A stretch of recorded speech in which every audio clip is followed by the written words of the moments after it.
ಶರಣ ಬಂಧು ಬಾಂಧವರಿಗೆಲ್ಲ ಶರಣು ಶರಣಾರ್ಥಿಗಳು. ಇಂದಿನ ಪಾಡ್ಕಾಸ್ಟ್ನಲ್ಲಿ ವಿಶ್ವಗುರು ಬಸವಣ್ಣನವರ ಒಂದು ಸರಳವಾದಂತಹ ವಚನ, 4 ಸಾಲಿನ ವಚನ ಹಾಗೂ ಅದರ ಅರ್ಥವನ್ನು ನಾವು ತಿಳಿಯೋಕೆ ಪ್ರಯತ್ನ ಮಾಡೋಣ. ವಚನವು ಇಂತಿದೆ: ಹುಟ್ಟಿದವರು ಸಾಯಲೇಬೇಕು, ಸತ್ತವರು ಹುಟ್ಟಲೇಬೇಕು. ಈ ಸಂಸಾರ ಚಕ್ರದಲ್ಲಿ ಸತ್ಯವನ್ನೇ ಹಿಡಿದು ಬದುಕು ಕೂಡಲ ಸಂಗಮ ದೇವ. ನೋಡಿ, ಎಷ್ಟು ಸರಳವಾಗಿದೆ ಈ ವಾಕ್ಯಗಳು ಅನ್ನೋದನ್ನು. ಹುಟ್ಟಿದವರು ಸಾಯಲೇಬೇಕು, ಸತ್ತವರು ಹುಟ್ಟಲೇಬೇಕು. ಈ ಸಂಸಾರ ಚಕ್ರದಲ್ಲಿ ಸತ್ಯವನ್ನೇ ಹಿಡಿದು ಬದುಕು ಕೂಡಲ ಸಂಗಮ ದೇವ. ನಮ್ಮ ಜೀವನದ ಅನಿವಾರ್ಯ ಸತ್ಯವನ್ನ ಅಪ್ಪ ಬಸವಣ್ಣನವರು ಹೇಳ್ತಾ ಇದ್ದಾರೆ ವಚನದ ಮುಖಾಂತರವಾಗಿ.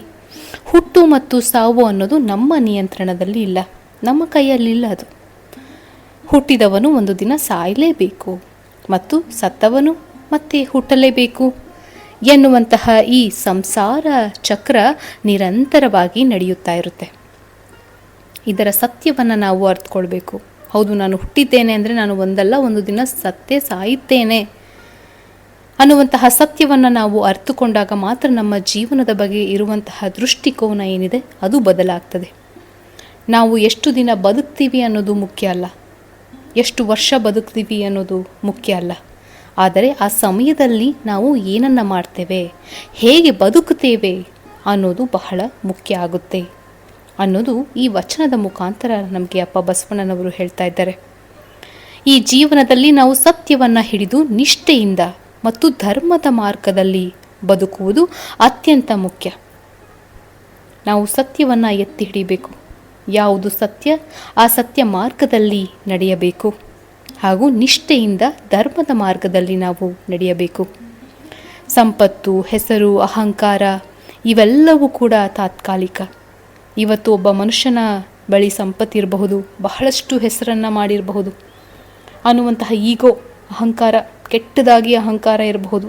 ಬೇರೆಯವರನ್ನು ಕೀಳಾಗಿ ನೋಡೋದು, ಕೀಳಾಗಿ ಮಾತಾಡೋದು, ನಾನು ಇಷ್ಟು ದೊಡ್ಡವನು, ನನಗೆ ಇಷ್ಟು ತಿಳಿದಿದೆ, ನಾನೇ ಎಲ್ಲ ಮಾಡಿದ್ದೇನೆ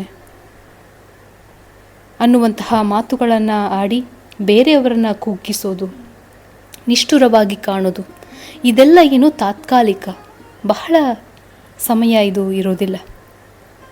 ಆದರೆ ನಾವು ಮಾಡುವಂತಹ ಸತ್ಯವೃತ್ತಿ ಅಂದರೆ ಸತ್ಯ ಮಾರ್ಗದಲ್ಲಿ ನಡೆಯುವಂತಹ ಒಂದು ಕಾಯಕ ಮತ್ತು ಸತ್ಯವಾದ ಜೀವನವೇ ಶಾಶ್ವತವಾದಂತಹ ಮೌಲ್ಯವನ್ನು ಹೊಂದಿರುತ್ತೆ. ಆದ್ದರಿಂದ ಜನನ ಮತ್ತು ಈ ಸಾವು, ಈ ಎರಡರ ನಡುವೆ ಇರುವಂತಹ ಈ ಚಿಕ್ಕವಾದಂತಹ ಸಮಯವನ್ನು ನಾವು ಅರ್ಥಪೂರ್ಣವಾಗಿ ಬಳಸಿಕೊಂಡು ಸತ್ಯ ಮತ್ತು ನೈತಿಕತೆಯಿಂದ ಬದುಕುವುದೇ ನಿಜವಾದ ಸಾಧನೆ.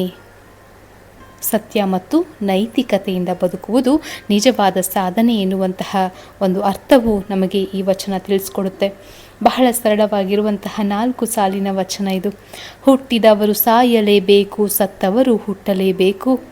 ಈ ಸಂಸಾರ ಚಕ್ರದಲ್ಲಿ ಸತ್ಯವನ್ನೇ ಹಿಡಿದು ಬದುಕು ಕೂಡಲ ಸಂಗಮ ದೇವ. ಶರಣ ಬಂಧುಗಳೇ, ನಮ್ಮನ್ನು ನಾವು ಒಮ್ಮೆ ಪ್ರಶ್ನೆ ಮಾಡಿಕೊಳ್ಳೋಣ. ಈ ಹುಟ್ಟು ಸಾವಿನ ಮಧ್ಯೆ ನಡೀತಾ ಇರುವಂತಹ ನಮ್ಮ ಜೀವನ, ನಮ್ಮ ಸಂಸಾರದ ಚಕ್ರದಲ್ಲಿ ನಾವು ಸತ್ಯವನ್ನು ಎತ್ತಿ ಹಿಡಿದಿದ್ದೇವಾ ಹಾಗೂ ನಿಷ್ಠೆಯಿಂದ ಬದುಕ್ತಿದ್ದೇವಾ ಅಂತ. ಮುಂದಿನ ಪಾಡ್ಕಾಸ್ಟ್ನಲ್ಲಿ ಮತ್ತೆ ಭೇಟಿಯಾಗ್ತೇನೆ. ಶರಣು ಶರಣಾರ್ಥಿಗಳು.